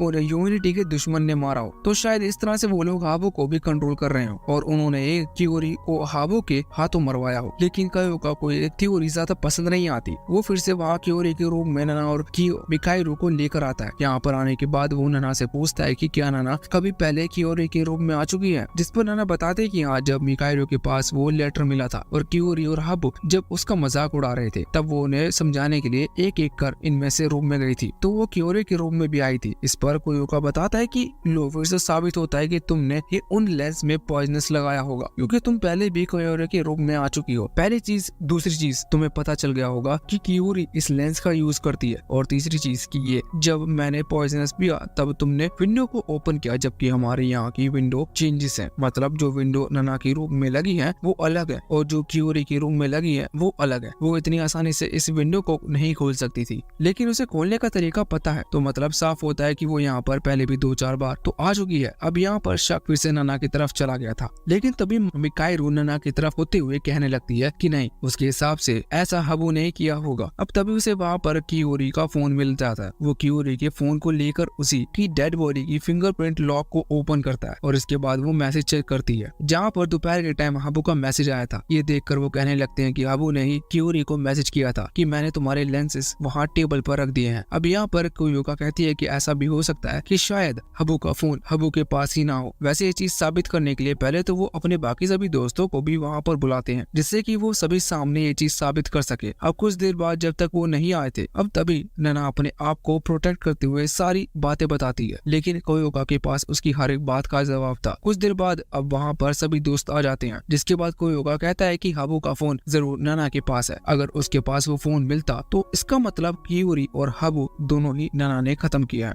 और अभी तक वो सारी झूठी कहानी बना रही है। इस पर नैना कहने लगती है कि मान लो कि अगर मैंने उन्हें मारा है तो फिर मुझे हाबू के फोन पर पासवर्ड कैसे पता चल सकता है और मैं मैसेज कैसे कर सकती हूँ। इस पर कोयोका कहता है कि तुमने ही तो बताया कि तुम्हारे पास माइंड रीड की पावर्स है, तुम शायद उसका माइंड पढ़ सकती होगी। इसके बाद कोयोका नैना की पूरी बॉडी चेक करता है, लेकिन उसे कहीं पर भी हाबू का फोन नहीं मिलता। अब यहाँ पर वो नैना से माफी मांगने लगता है। हम दूसरे सीन में देखते हैं जहाँ पर नैना ने हाबू के फोन को एक डेड बॉडी के साथ नीचे रख दिया था। उंगली उसकी ऊपर थी, जिस वजह से जब धूप आई और ये डेड बॉडीज बहुत टाइम से जमीन के नीचे गड़ी हुई है, इसी वजह से इनकी पूरी स्क्रीन खराब हो चुकी है। धूप आते ही इनकी स्क्रीन टीमें बदलने लगती है, जिस वजह से सेंड की बटन प्रेस होती है और वो मैसेज चला जाता है, क्योंकि नैना ने बिल्कुल परफेक्टली फिंगर के नीचे ही फोन रख रखा था। अब यहाँ पर कोयोका का डाउट तो क्लियर हो चुका था, इस वजह से वो यहाँ नैना से माफी मांगता है। नैना कहती है कि वो जो थ्योरी बता रही थी कि हाबू ने वो ह्यूमैनिटी के दुश्मन ने अपने वश में कर लिया है, वो थ्योरी सच में हो सकती है। इस वजह से हमें एक दूसरे पर डाउट ना करते हुए मिलकर काम करना चाहिए। जिसके बाद वो दोनों साथ मिलते हैं और बाकी सभी इस पर अग्री करते हैं। अगले सीन में हम देखते हैं कि वो स्कूल में बैठे हुए थे। नैना के मन में अभी भी यही चल रहा था कि अब उसे और ज्यादा प्रॉब्लम होगी बाकी लोगों को खत्म करने में, क्योंकि सभी लोग बिल्कुल सतर्क हो चुके हैं और कोई भी अब एक गलती करने की कोशिश नहीं करेगा। अभी रात के टाइम हम देखते हैं कि नैना सभी के रूम में बाहर थी, मतलब जो उनका बड़ा सा घर टाइप का बना हुआ है वो वहाँ सबसे बाहर बैठी हुई थी। तभी वहाँ पर मिकाएरू आती है जो कि उससे पूछती है कि वो यहाँ पर क्या कर रही है। तो इस पर नैना कहती है कि जो किलर है वो डायरेक्ट कभी हमला नहीं करेगा, वो प्लानिंग के साथ हमला करता है जिससे कि उसकी आइडेंटिफिकेशन लीक ना हो, इसलिए मैं यहाँ पर बैठी हूँ क्योंकि वो मुझे डायरेक्ट तो नहीं मार सकता, लेकिन अगर रात भर में मुझे यहाँ से वहाँ जाते हुए दिखा तो हमें आइडिया हो जाएगा कि हमें असलियत में शक किस पर करना है। उसका रीजन अच्छा था। मिकाएरू भरोसा करते हुए कहती है कि कोई बात नहीं, तुम अभी सो जाओ, मैं यहाँ पर बैठकर नजर रखती हूँ। जिसके बाद नैना सोने लगती है। अभी वो पूरी तरह से सोई नहीं थी, पर तभी मिकाएरू उससे पूछती है कि क्या वो सच में माइंड रीड कर सकती है, जिस पर नैना कहती है कि हाँ बिल्कुल। फिर मिकाएरू कहती है कि अगर ऐसा है तो तुमने मेरा माइंड रीड क्यों नहीं किया, जरा आंखें खोल कर देखो। जिसके बाद अब नैना आंखें खोलती है तो उसकी गर्दन पर कट रखा हुआ था जिसे मिकाएरू पकड़ी हुई थी। ये देखकर नैना डर जाती है और मिकाएरू कहती है अब क्या हुआ तुम्हारी पावर्स को, लेकिन तभी नैना बहुत ही स्पीड के साथ अपने हाथ को हिलाते हुए उस कटर को वहां से फेंक देती है। इस चीज से मिकाएरू ये समझ चुकी थी कि नैना के पास अच्छी खासी कॉम्बैट ट्रेनिंग है, इसी वजह से उसके मूवमेंट बहुत फास्ट है। दूसरी चीज वो ये भी समझ चुकी थी कि नैना माइंड रीड नहीं कर सकती। यहाँ पर नैना कहती है कि अगर मैंने चिल्ला दिया तो सभी यहाँ पर आ जाएंगे और तुम फंस जाओगी, जिस पर मिकाएरू कहती है कि ऐसा कुछ नहीं होने वाला, अगर तुम चिल्लाती हो तो ये बात सबसे बड़ी गलती तुम्हारी होगी क्योंकि सभी को तुम पर शक है, जबकि मुझे सभी इनोसेंट मानते हैं और मुझ पर कोई शक नहीं करेगा। अब तभी वहाँ पर दो लड़कियां और आती है जो कि उन्हीं के स्कूल की हैं। वो यहाँ पर मिकाएरू से पूछते हैं कि क्या हुआ, जिस पर मिकाएरू कहती है कि कुछ नहीं, वो और नैना यहाँ पर बैठकर बस नजर रखे हैं, क्या कोई किलर यहाँ इसे तो नहीं निकल रहा। अब वो लोग बात मान लेते हैं। अगले दिन हम स्कूल में देखते हैं कि जब सभी लोग बात कर रहे थे तभी अचानक से मिकाएरू एक बॉक्स लेकर नैना के पास आती है। वो कहती है कि वो एक नैना के लिए गिफ्ट लाई है, लेकिन नैना को माइंड रीड करके पावर का बताकर इस चीज को बतानी होगी कि इस बॉक्स में क्या है। ये सुनकर नैना हैरान थी। अभी सभी स्टूडेंट वहाँ पर आने लगे थे, इसी वजह से नैना कहती है कि वो ऐसा नहीं कर सकती क्योंकि बहुत सारे लोग आसपास हैं और सभी के थॉट्स उसे सुनाई दे रहे हैं। दूसरी चीज ये भी कि वो थक चुकी है, लेकिन इसलिए वो उनकी पावर्स का इस्तेमाल नहीं कर सकती। अब वो सभी बात मान लेते हैं। यहाँ पर मिकाएरू कहती है कि ठीक है तो फिर लंच के बाद ट्राई करते हैं, या फिर तुम कहो तो छुट्टी में ट्राई करते हैं। अब कुछ देर ऐसा ही बीत जाती है, लंच होता है, छुट्टी होने लगती है। तभी मिकाएरू फिर से आती है और कहती है कि अब बताओ इस डब्बे में क्या है। जिसके बाद नैना थोड़ा देर सोचती है और उसके बाद कहती है कि मुझे सुनाई दे रहा है कि इसके अंदर आई लव नैना। अब इसके बाद में मिकाएरू डब्बा खोलती है और कहती है कि मैं ये सब सोच ही नहीं रही थी। पर तभी दूसरा स्टूडेंट जिसका नाम सिया है, आप तो पहचानते ही होंगे, वो बताता है कि वो ये चीज सोच रहा था क्योंकि मिकाएरू के पीछे कागज चिपका हुआ है जिस पर यही सेम चीज लिखी हुई है। इस पर वो मान लेते हैं कि असल में नैना माइंड रीड कर सकती है, लेकिन असलियत में तो कुछ और ही थी क्योंकि पेपर खुद नैना ने चिपकाया था। जिसके बाद अगले सीन में हम देखते हैं कि मिकाएरू और नैना दोनों उसी क्लिफ के पास आए थे जहाँ पर हमने कितने सारे एपिसोड होते हुए देख लिए हैं। यहाँ पर आने के बाद अभी नैना नोटिस करती है कि मिकाएरू के हाथ पर एक कट लगा हुआ है और मिकाएरू के पास हीलिंग पावर है। इसका मतलब वो उसे लिख करते हुए आराम से हील कर सकती है, पर उसने ऐसा नहीं किया। इसका मतलब वो असली मिकाएरू नहीं है। अब जब ये बात मिकाएरू से कहती है तो मिकाएरू अपने असली रूप में आती है। हम देखते हैं कि एक दूसरा लड़का था। ये लड़का अपना नाम जिनी बताता है, लेकिन इसका ट्रैक रिकॉर्ड स्कूल में अभी कहीं पर नहीं है। नैना समझ गई थी कि इसके पास पावर है, ये किसी में भी ट्रांसफॉर्म हो सकता है। इसके बाद जिन उसे उसकी गुफा के अंदर लेकर आता है जहाँ वो बताता है कि मिकाएरू बिल्कुल ठीक है, उसकी चिंता करने की जरूरत नहीं है। अभी नैना जिन इस पावर से पहले हैरान थी। जिन बताता है कि वो भी जानता है कि नैना ने कई लोगों को खत्म कर चुकी है क्योंकि वो पहले भी कई बार एनिमल्स में चेंज होकर उसी लोगों को मारते हुए देख चुका है। यहाँ तक कि नैना के हाथ में जो बिल्ली रहती है ज्यादातर टाइम वो भी जिने ही था। वो यहाँ पर दूसरी बात भी बताता है कि वो कहता है कि बहुत टाइम पहले भी इस स्कूल में पढ़ता था, उसके कई सारे दोस्त भी थे, लेकिन इसी इंसिडेंट की तरह अब तभी एक इंसिडेंट हुआ जिस दौरान कई असासिन उनके बीच में छुपा रहा, जिनसे एक एक कर जिन के सभी दोस्त खत्म कर दिया। आखिर में जिन बचा क्योंकि जिन के पास वो पावर है जिससे कि वो पूरी सीरीज का सबसे मेन और पावरफुल कैरेक्टर बन जाता। यहाँ पर वो बताता है कि आखिर तक भले ही वो बचा रहा, लेकिन जब सभी लोग वाइप आउट हो रहे थे तभी असासिन ने कॉल लगाकर अपने इलाइट्स को बुलाया जिन्हें उसे ऑर्डर दिया था। जब इलाइट्स वहाँ पर गए तो उन्होंने बचे हुए जिन को भी मार दिया, लेकिन वो जिन असल में था ही नहीं क्योंकि वो इस तरह से पहले भेष बदल चुका था। इसी वजह से वो अभी तक जिंदा है, वो छुप कर रह रहा है। अभी वो नैना से कहता है कि उसे चिंता करने की जरूरत नहीं, वो ये बात किसी को नहीं बताएगा कि नैना ने उन सभी को खत्म किया क्योंकि उसे इस सब से कोई फर्क नहीं पड़ता। लेकिन इसके बदले नैना को ये सब बताना होगा कि आखिर उसे ऑर्डर देता कौन है और आखिर उसका मोटिव क्या है। अब जब जिन ये बात कह रहा था तभी अचानक से उसके मुंह से झाग निकलने लगते हैं और वो नीचे गिर जाता है। हमें जानने को मिलता है कि जो कॉफी वो पी रहा था उसमें नैना ने पहले ही पॉइजन मिला दिया था, लेकिन यहाँ पर जिनी मरता नहीं है क्योंकि उसने पहले ही अपना एक क्लोन क्रिएट कर लिया था जो कि अभी मिकाइरू के रूप में था। वो यहाँ पर आगे आते हुए और कहने लगता है कि तुम कितनी भी कोशिश कर लो लेकिन मुझे हरा नहीं सकती, इसलिए फालतू में कोशिश करने का कोई फायदा नहीं होगा। ये देखकर नैना हैरान थी। अभी जब जिनी मरते हुए नीचे गिरने वाला था तभी नैना किसी को फोन लगाने लगती है जो कि वो अपने सीनियर्स को लगा रही थी, पर जिन्हें तो पहले इस चीज नोटिस कर ली थी। वो नैना से पूछता है कि अभी भी तुम किसको फोन लगा रही थी, तो इस पर नैना कहती है कि अगर तुम दूसरे क्लोन में बदल सकते हो और उसकी पावर भी तुम्हारे अंदर आ सकती है तो तुम मेरे क्लोन बनकर ये खुद क्यों नहीं पता लगा लेती। इस चीज पर जिनी कहता है कि मैं ऐसा नहीं कर सकता। अब वो ये भी कह रहा था कि इतने में ही नैना तुरंत ही वहाँ से भाग जाती है, लेकिन जिन उसे नहीं भागने देता। वो उसके पीछे आता है और मैगुआ की बॉडी में ट्रांसफर होकर फायरबॉल का यूज करते हुए नैना पर हमला करता है, जिस वजह से नैना को बहुत ज्यादा चोट लग रही थी और वो नीचे गिर गई थी, यहाँ तक कि वो अभी चलने की हालत में भी नहीं थी। लेकिन जिन उसके पास आता है और कहता है कि मेरे टाइम पर भी एक लड़की थी। हमें बाद में पता चला कि वही असल में असासिन है, लेकिन तब तक देर हो चुकी थी। क्या तुम मुझे बता सकते हो कि तुम किसे कॉल कर रही थी, क्योंकि वो भी इसी तरह से किसी को कॉल लगाने की कोशिश कर रही थी, पर मुझे नहीं पता कि वो कौन था और उन लोगों का मोटिव क्या है। लेकिन उस पर नैना कहती है कि अगर उसे सच में जानकारी चाहिए तो यूका की बॉडी को ढूंढ सकता है और उसमें ट्रांसफॉर्म होकर वो उसकी पावर से नैना की क्रोप को मतलब नैना को जिंदा कर सकता है, जिससे कि वो नैना से खुद से ये चीज पूछ ले, क्योंकि नैना के पास माइंड रीड की पावर नहीं है। ये बात जिन्हें भी समझ गया था, इसी वजह से वो पहले ही नैना की बॉडी में ट्रांसफर नहीं हुआ था। एकमात्र उपाय यही है कि नैना को मार दिया जाए और यूका की पावर के नैना की क्रोप यानी कि डेड बॉडी से सच्चाई उगलवाई जाए। लेकिन जिन उसे मारना नहीं चाहता था। जिन समझ गया था कि नैना उसे आसानी से कुछ नहीं बताने वाली, इसी वजह से वो नैना के साथ एक अच्छा रिलेशन बनाने की कोशिश करता है, जिससे कि नैना उस पर भरोसा कर सके और उसे थोड़ी बहुत बात बता सके। वो यहाँ पर उसे उठाकर ले जा रहा था, तभी वो पूछता है कि उसकी फैमिली क्या करती है, तो इस पर नैना बताती है कि उसके पेरेंट्स गवर्नमेंट के लिए काम करते हैं, लेकिन वो ह्यूमैनिटी के दुश्मन से मारे गए।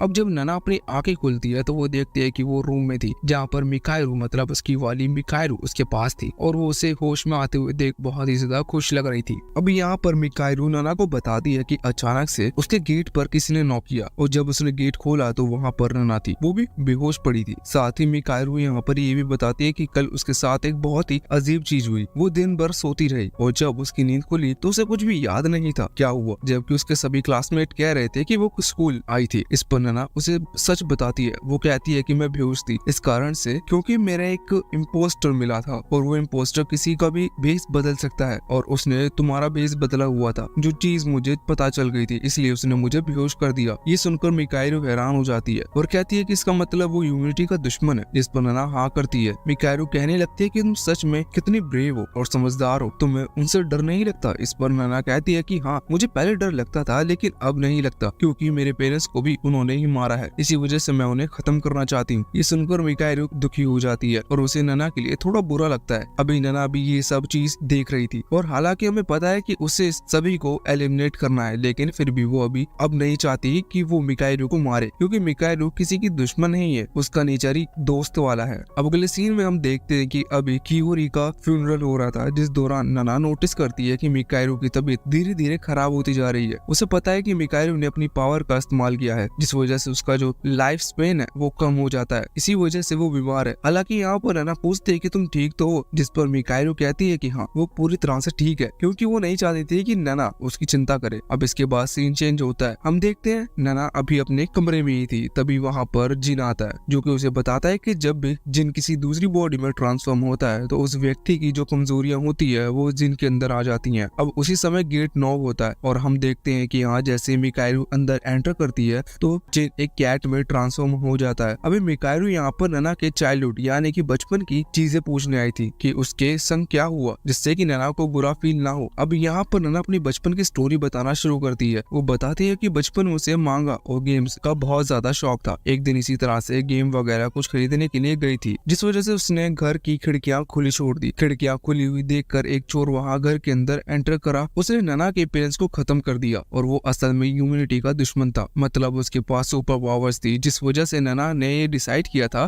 कि वो सभी को खत्म करेगी। वैसे वो सभी को खत्म करेगी ये बात तो मिकाइरू को नहीं बताती, ये बस हमें पता चलती है। नैना भी खुद को ब्लेम कर रही थी कि उसे वो खिड़की खुली छोड़कर नहीं जानी चाहिए थी, पर मिकाइरू उसके पास आती है और उससे कहती है कि नहीं, इसमें उसकी कोई भी गलती नहीं है, उसे इस तरह से खुद को ब्लेम नहीं करना चाहिए और अब नैना अकेला फील ना करे। इस वजह से मिकाइरू यहाँ पर उस रात उसी के कमरे में रुक जाती है। अब अगले सुबह हम देखते हैं कि जब ये दोनों उठते हैं तभी वहाँ पर कोयुका आता है। कोयुका उन दोनों से ही साथ चलने को कहता है। वो उन्हें एक दूसरे स्टूडेंट के रूप में लेकर आता है जिसे अभी तक हमने नहीं देखा था, पर अब हम भी नहीं देख सकते क्योंकि वो मारा जा चुका है। उसका नाम रोगी है और यहाँ पर हमें जानने को मिलता है कि उसका खून कल ही रात हुआ है और ये बात हमें पता है कि उसका खून नना ने नहीं किया। इसी वजह से नना भी हैरान थी। वो सोच रही थी कि इसका मतलब सही में यहाँ पर कोई दूसरा किलर भी मौजूद है। अब यहाँ पर थोड़ी पूछताछ की जाती है, मतलब पता नहीं इनके स्कूल में कोई टीचर वगैरह ऐसा क्यों नहीं है जो ये सब करे। इन सभी को ही जांच पड़ताल करनी पड़ती है। यहाँ पर कोई होगा अभी तो पहले सभी को बुला लेता है, जहाँ पर वो सबसे पहले मगुओ से पूछता है कि वो कहाँ था, तो वो बताता है कि वो अपने रूम में था और अपने फॉलोअर्स मतलब कि जो उसके अंडर रहते हैं उसे डराकर उन्हें मोटिवेशन स्पीच दे रहा था। यहाँ पर मगुआ की पावर हमें पता है, लेकिन मगुआ कोयोका बाकी तीनों से उनकी पावर पूछता है, जिस पर वो तीनों अपनी पावर बताते हैं, मगर उन तीनों की पावर ऐसी नहीं थी जिससे कि वो किसी को खत्म कर पाए। इसी वजह से उन पर शक करा बेवकूफी होगी। वहाँ पर एक और ब्लॉन्ड हेयर का लड़का बैठा हुआ था। वो थोड़ा सा कांप रहा था। वो बताता है कि उसके पास एक एस्ट्रल ट्रैवल करने की पावर है। असल में उसकी पावर एक तरह की इस तरह से काम करती है कि वो अपनी बॉडी से अपने सोल को लीव कर सकता है और उस दौरान वो एक जगह पर रहेगा, लेकिन उसकी सोल आजू बाजू घूम सकती है। अभी नना ने उसे नहीं मारा था, इस वजह से वो थोड़ा सा जांच पड़ताल करती है और कहती है कि रोगी का खून सच में कल रात को हुआ है, यहाँ उसे पहले मारा गया। तो इस पर वो बताता है कि रोगी अभी कल ही दिन चियोरी के फ्यूनरल में आया था। इसका मतलब वो कल नहीं मरा बल्कि रात के टाइम ही उसे किसी ने खत्म किया। अब तभी वहाँ पर फ्यूगो नाम की लड़की आती है जो कि असल में रोगी की गर्लफ्रेंड थी और ऐसा भी हो सकता है कि शायद रोगी का खून उसे ने किया। इसी वजह से उसकी पावर भी पूछी जाती है। वो कहती है कि पावर यहाँ नहीं बता सकती, उसके लिए हमको बाहर ग्राउंड में आना होगा। ग्राउंड में आने के बाद वो अपनी पावर दिखाती है। उसके पास एक विंडो स्टाइल मैजिक पावर है जो कि बहुत ज्यादा खतरनाक है, लेकिन उसे कमरे में रहकर यूज नहीं किया जा सकता और अगर उसका यूज करेंगे तो बॉडी पर नॉर्मल चोट नहीं जाएगी बल्कि बॉडी बहुत बुरी तरह से डिस्ट्रॉय हो जाएगी। और ये चीज अभी हम यहाँ पर कोयोका की बॉडी पर देख ही लेते हैं। हालांकि उसने हील कर लिया था, इसी वजह से सभी हैरान थे क्योंकि उन्हें कोयोका की पावर के बारे में नहीं पता था। अब यहाँ पर कोयोका कहता है कि इसका मतलब कातिल कोई और है, हमें फ्यूको पर शक नहीं करना चाहिए। इसके बाद अब नना को देखते हैं जो कि वहाँ से आ गई थी, लेकिन उसे मिकाइरू का बिहेवियर हल्का सा अजीब लग रहा था। हालांकि ऐसा पहले नहीं हुआ, लेकिन पहली बार उसे ऐसा लग रहा है जैसे कि मिकाइरू उससे कुछ छुपा रही है या फिर पहले जैसा रिएक्ट नहीं कर रही। अभी जब वो इसके साथ लंच कर रही थी तो मिकाइरू यहाँ पर पूछती है कि स्कूल के पास होने के बाद वो क्या कर रही है, जिसके बाद नना कहती है कि वो यूनिवर्सिटी ज्वाइन करेगी। मिकाइरू कहती है कि उसे एक डॉक्टर बनना है। साथ ही यहाँ पर वो नना को अपने साथ रहने का भी ऑफर करती है कि यहाँ से पास होने के बाद तुम मेरे साथ रह सकती हो, साथ ही हम साथ में रहेंगे। नना का ध्यान इन बातों पर नहीं था क्योंकि उसे मिकाइरू बिल्कुल बदली हुई लग रही थी। अब तभी रात के टाइम टीचर यहाँ आकर बताते हैं कि उन्होंने मिकाइरू के कहने पर अभी सभी की यूनिफॉर्म चेंज कर दी है। ये बात नना को थोड़ी सी अजीब लगती है। वैसे जब नना वापस से कमरे में आती है चेक करने के लिए कि उसकी जो पॉइजनस की बोतल थी वो वहाँ पर है कि नहीं, और असल में ये बोतल उसके पास तब थी जब मिकाइरू को वो बेहोश मिली थी। इससे नना समझ जाती है कि मिकाइरू को बोतल मिल चुकी है, इसी वजह से उसका बिहेवियर बदला हुआ लग रहा है। अब तभी वहाँ पर कोयोका आता है जो कि नना से कहता है कि हमें फ्यूगो से बात करनी चाहिए कि वो उस टाइम कहाँ पर थी। वो फ्यूगो के पास आते हैं जहाँ उन्हें ज्यादा इन्फॉर्मेशन नहीं मिलती और वो बताते हैं कि वो तब कहीं और थी और उससे पहले उन्होंने साथ में टाइम गुजारा था। लेकिन फिर जब वो अलग हुए तो उसके अगले ही दिन उसे पता चला कि रोगी मारा जा चुका है। यहाँ पर वो ये भी कहती है कि उन्हें उसके बॉयफ्रेंड का बदला लेना होगा। अब जब वो लोग बाहर आते हैं तो उन्हें वहाँ पर टीचर मिलते हैं जो कि बताते हैं कि उनका वहाँ दूसरी जगह से कॉन्टेक्ट हो चुका है और वो किसी स्पेशलिस्ट को यहाँ भेज रहे हैं देखने के लिए कि आखिर असासिन कौन है। अभी सुनकर नना हैरान थी। वो सोचती है कि स्पेशलिस्ट के आने से पहले जितने हो सके मुझे उतने लोगों को खत्म करना होगा। वो मिकाइरू के कमरे में आती है जहाँ पर आकर वो उसकी डायरी पढ़ रही थी। उसे जानने को मिलता है कि आखिर मिकाइरू उसके बारे में क्या सोचती है, जहाँ उसे पता चलता है कि मिकाइरू उसके बारे में हमेशा अच्छा सोचती है। उसे ये भी याद है कि जब कोयोका उसके ऊपर शक कर रहा था तो मिकाइरू ने उसे प्रोटेक्ट किया था। अब तभी वहाँ पर जीन आता है जो कि बोतल रखता है जिसमें पॉइजन था। वो बताता है कि ये बोतल उसने पहले बोरो की थी जब नना बेहोश थी, और वो भी कहता है कि तुम्हें मिकाइरू पर शक नहीं करना चाहिए, वो तुम्हारी सबसे अच्छी दोस्त है। ये सुनकर नना हैरान थी और थोड़ी सी दुखी भी हो गई थी। तभी जिन कहता है कि उसे एक बार वॉशरूम जाकर चेक करना चाहिए। अब जब नना वहाँ पर जाती है तो वहाँ पर मिकाइरू तो बेहोश देखती है। वो तुरंत ही उसे बाहर बेड पर लेता आती है, उसे जगाने की कोशिश करती है पर मिकाइरू को होश नहीं आ रहा था। इस वजह से अब वो बाहर जाकर मेडिसिन ढूंढने की कोशिश करती है। पहले वो टीचर के पास आती है और उन्हें सब कंडीशन बताती है, लेकिन टीचर बताते हैं कि जो डॉक्टर था वो पहले इस आइलैंड को छोड़कर जा चुका है। अब इसके बाद में नना कोयोका के पास आती है। कोयोका इस वक्त रोगी की बॉडी को चेक कर रहा था जिससे कि उसे कोई सबूत मिल सके। इसी वजह से वो अभी मेडिसिन का इंतजाम नहीं कर सकता। अब इसके लिए नना वहाँ से भाग भाग जाती है और सीधा एक बाहर की जगह पर आती है जहाँ उसे मेडिसिन मिल सकती है। वहाँ से मेडिसिन लेकर वो वापस लौट आई थी। यहाँ हम कोयोको को देखते हैं जो कि अभी दूसरे स्टूडेंट के कमरे में चेक कर रहा था, जिस दौरान एक लड़का उसे बताता है कि उसने आइलैंड पर कुछ अजीब चीजें, जहाँ पर उसने बहुत सारे जानवरों को देखा जिन्हें चोट आई हुई है। ये बात कोयोको को थोड़ी अजीब लगती है। इसके बाद इस तरह से हम देखते हैं कि अभी मिकाएलु को होश आ चुका था। वहाँ पर फुयुका भी थी जो कि कह रही थी कि शायद ऐसा हो सकता है कि जिसने रुकुई को खत्म किया उसी की वजह से मिकाएलु बीमार हुई है। इस बात से नैना को फुयुका के ऊपर शक होता है। अब यहाँ पर मिकाएलु को होश में देखकर नैना खुश थी। वो पूछती है कि उसे क्या हुआ, जिस पर मिकाएलु कहती है कि उसे पता नहीं, वो अचानक से थोड़ा थका हुआ महसूस कर रही थी। इसके बाद वो बेहोश हो गई। यहाँ पर वो नैना के हाथ पर लगी हुई चोट को देखते हैं और इस वजह से वो तुरंत ही उसे हील करने लगती है। पर ये देखकर नैना को गुस्सा आ जाता है। गुस्सा करते हुए कहती है कि मैंने तुम्हें अपनी पावर का यूज करने से मना किया था और शायद इसी वजह से तुम तब बेहोश हुई। अब यहाँ पर नैना को उसकी चिंता हो रही थी। ये देखकर मिकाएलु बहुत ज्यादा खुश थी, जिस पर नैना को थोड़ी सी शर्म आ जाती है। दूसरी तरफ हम जिन को देखते हैं जो कि आइलैंड के ऊपर कई सारे जानवरों की बॉडी देखता है जिन्हें बहुत ज्यादा चोट लगी हुई थी। तभी वो नोटिस करता है कि उसके ऊपर कोई नजर रखे हुए है। ये वही लड़का है जिसने सभी को खत्म किया था, मतलब कि दूसरा किलर है। ये देखकर जिन उससे कहता है कि मुझे कोई फर्क नहीं पड़ता कि तुम किसे मार रहे हो और किसी नहीं, लेकिन आइलैंड के जानवरों को कुछ मत करना। जिस पर वो लड़का बात मानकर वहाँ से चला जाता है। अगले सीन में हम नैना को देखते हैं जो कि फ्यूरी को खत्म करने के लिए वहाँ से जाने वाली थी, क्योंकि इंस्ट्रक्टर के आने से पहले उसे ज्यादा से ज्यादा लोगों को खत्म करना है। हालांकि हमें असलियत जानने को मिलती है कि जो इलाइट है उनके पास एक कॉल किया था और असल में वही इंस्ट्रक्टर यहाँ पर आ रहे हैं। इसने नैना को यहाँ पर भेजा था। इसका मतलब नैना को वैसे तो कोई खतरा नहीं है, पर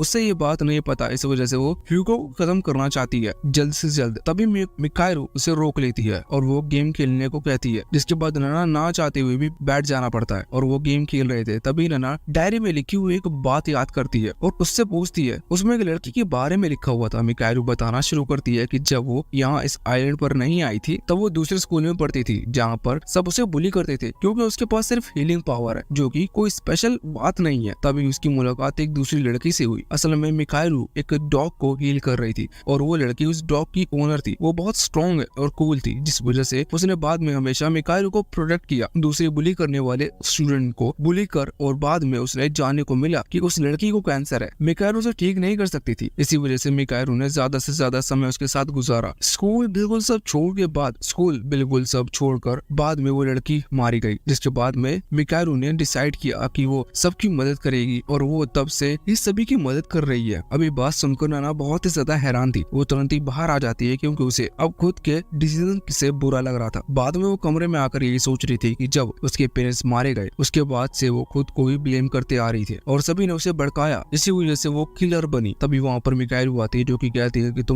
मुझे मेरा बिहेवियर कुछ दिनों से अलग लग रहा होगा। इसका रीजन ये था कि मैं तुम्हें कुछ कहना चाहती थी। अब नैना पूछती है कि क्या, तो इस पर मिकाएलु कहती है कि तुम बहुत ही बड़ी गलती कर रही हो, खुद को ब्लेम कर, क्योंकि इसमें तुम्हारी गलती नहीं है। बच्चे अक्सर खुद को ब्लेम करते हैं बचपन में कोई गलत काम करने के लिए, हालांकि जबकि उनके पास तब इतनी अकल नहीं थी ना ही इस वजह से तुम्हारी गलती नहीं है। अभी बात सुनकर नैना हैरान थी, पर फिर भी वो खुद को ब्लेम कर रही थी। इसी वजह से मिकाएलु उसे हक करते हुए कहती है कि नहीं, ये तुम्हारी गलती नहीं है। इस चीज से नैना का दिल पिघल जाता है। बाद में वो डिसाइड करते हैं कि वो एक कार्निवल में जाएगा जो कि उसी आइलैंड पर हो रहा है और फिर वो वहाँ जाते भी हैं। अब जब वहाँ नैना मिकाएलु के लिए गिफ्ट खरीद रही थी तब उसे कोयोका मिलता है। कोयोका बताता है कि उसे किसी पर शक है और उन्हें एक प्लान बनाकर काम करना होगा। नैना कहती है कि ठीक है, लेकिन अभी वो मिकाएलु के साथ है, इसी वजह से वो अभी नहीं सुन सकती। और मिकाएलु बताता है कि ये बहुत ही ज्यादा जरूरी है क्योंकि उसके हिसाब से जो किलर है वो अपना टारगेट भी चुन चुका है। कोयोका उसकी बात सुनती है और इसके बाद जब वो मिकाएलु के साथ वापस लौट रही थी उसे गिफ्ट देकर वो तुरंत ही उसे माफी मांगती है कि उसने उसके ऊपर शक किया। इस पर मिकाएलु कहती है कि कोई बात नहीं। दूसरे सीन में हम देखते हैं कि मिकाएलु अभी फुयुको के रूम में आया हुआ था। फुयुको असल में वही लड़की है जो कि जिसका बॉयफ्रेंड मारा गया। ये बात इसलिए बतानी पड़ रही है क्योंकि इस सीरीज में बहुत सारे कैरेक्टर हो चुके हैं, इसी वजह से इतने सारे नाम याद रख पाना थोड़ा सा टफ रहता है। तो यहाँ पर उसे फुयुको के रूम में बेड के नीचे 2 जोड़ी कपड़े मिलते हैं जिन पर खून लगा हुआ था। अब यहाँ से शक फुयुको के ऊपर जाता है, जिसके बाद सीन चेंज होता है। हम नन्ना को देखते हैं जो कि कमरे में बैठी हुई थी और अभी मिकाएलु के बारे में सोच रही थी। तभी जिन वहाँ खिड़की पर आता है और उसे बताता है कि उसने मिकाएलु को जंगल के रास्ते में जाते हुए देखा, जो जंगल के पीछे स्टोर रूम में उस तरफ में हुआ बनकर उससे पूछा वो कहाँ जा रही है। तो मिकाएलु ने बताया कि वो किसी सीक्रेट कॉन्वर्सेशन के लिए जा रही है जहाँ उसे किसी ने बुलाया है। इससे ज्यादा वो कुछ नहीं बताती और वहाँ से भाग जाती है। ये देखकर नन्ना समझ गई थी कि ये किलर है, इसी वजह से वो तुरंत ही डायरेक्शन में भागती हुई जंगल में आने के बाद उसे एक कॉल आता है जो कि उसके इंस्ट्रक्टर की तरफ से था, जो उसे बताता है कि उसे कहीं जाने की जरूरत नहीं है क्योंकि मिकारू मारे जाने वाली है। और वो यहाँ पर नना को शाबाशी भी देते हैं अभी तक के काम के लिए, जिसके लिए नना भी उन्हें थैंक यू कहती है। अब दूसरी तरफ हम मिकारू को देखते हैं जो कि वहाँ उस स्टोर रूम के करीब आ चुकी थी। तभी उसके ऊपर कोई हमला करता है जो कि उसे दिखाई नहीं दे रहा था। इसका मतलब जो वो भी है वो इनविजिबल है। ये देखकर मिकारू डर जाती है और वहाँ स्टोर रूम के आसपास आती है। अभी वो जो भी था वो यहाँ पर नना की बुराई कर रहा था, जिस वजह से मिकारू को गुस्सा आता है और वो सामने वाले को ऐसा बोलने से मना करती है। पर अब जो भी मतलब इनविजिबल मैन वो यहाँ पर एक चाकू लेकर मिकारू पर हमला करने के लिए आगे बढ़ता है, पर उसके पहले ही नना सामने आ जाती है और वो अटैक नना को लग जाता है। इसी वजह से वो बहुत ही ज्यादा इंजर्ड हो चुकी थी। यहाँ पर हमें जानने को मिलता है कि वो इनविजिबल मैन असल में कोई और नहीं बल्कि वही ब्लॉन्ड हेयर वाला लड़का है जिसके पास एस्ट्रल ट्रैवल की पावर्स थी। यहाँ नना ने वो चाकू पकड़ लिया था, इसी वजह से वो तुरंत ही मिकारू से भागने के लिए कहती है। मिकारू भागने के लिए तैयार नहीं थी पर नना उसकी बहुत ही ज्यादा बुराई करती है, उसे कमजोर और ना जाने क्या कहती है जिससे उसे बुरा लगे और वो यहाँ से भाग जाए। मिकारू भी अब यहाँ से भागने लगी थी। यहाँ हम देखते हैं कि नना उस चाकू को छोड़ देती है पर वो ब्लॉन्ड हेयर वाला लड़का फिर से अटैक नहीं कर पाता क्योंकि दूसरी तरफ कोयोका ने जाकर उसका गला पकड़ लिया था जहाँ पर उसकी रियल बॉडी रखी थी। क्योंकि नना ने मिकारू को बचाने के लिए कोयोका को बता दिया था कि किलर कौन है, क्योंकि नना पहले ही समझ गई थी कि ये किसका काम हो सकता है। इस तरफ अब हम वापस से नना को देखते हैं जो कि अब मरने वाली थी। वो यहाँ पर मरते वक्त अपने पेरेंट्स के बारे में सोच रही थी और ये भी सोच रही थी कि उसने सच में कितना गलत काम किया। तभी अचानक से वो देखती है कि मिकारू वहाँ पर आकर उसे हील करने की कोशिश कर रही है। नना नहीं चाहती थी कि वो उसे हील करे पर मिकारू यहाँ पर अपनी पूरी पावर लगाकर उसे हील करती है जिससे उसकी लाइफ स्पेन कम होती जा रही थी। वो सभी अंत में नना को तो हील हो चुकी थी लेकिन मिकारू मारी जाती है। ये चीज देखकर नना की फीलिंग्स कहकर नहीं समझाया जा सकता। वो यहाँ पर उसे पकड़कर रोने लगती है और इसके साथ ये सीजन यहीं पर एंड होता है। ये सीरीज का सीजन 1 था और सीजन 2 अभी तक नहीं आया है। हालांकि बहुत लोगों की डिमांड के बाद भी ऑफिशियली ये अनाउंस नहीं हुआ कि ये सीजन 2 आएगा, पर होप करते हैं कि वो जरूर आए।